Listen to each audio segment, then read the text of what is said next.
Hi guys, this is a tutorial about how to make an animation with a delay longer than 1 minute. So here I've just got a video that I walk off at the end, and I want this animation to occur while the video is just ending. So I just want to add a fly animation and go from left.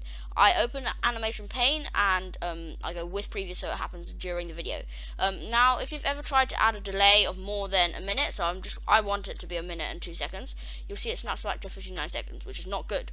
There's a way around this. You just need to hover over the animation and then get this black arrow going side to side, and then pull it across over a minute and make it go to 1 minute 2 seconds. You can see the delay goes to auto. You don't want to mess around with that, otherwise it messes up the animation.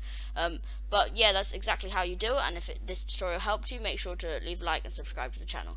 Thanks for watching. I'll see you next time.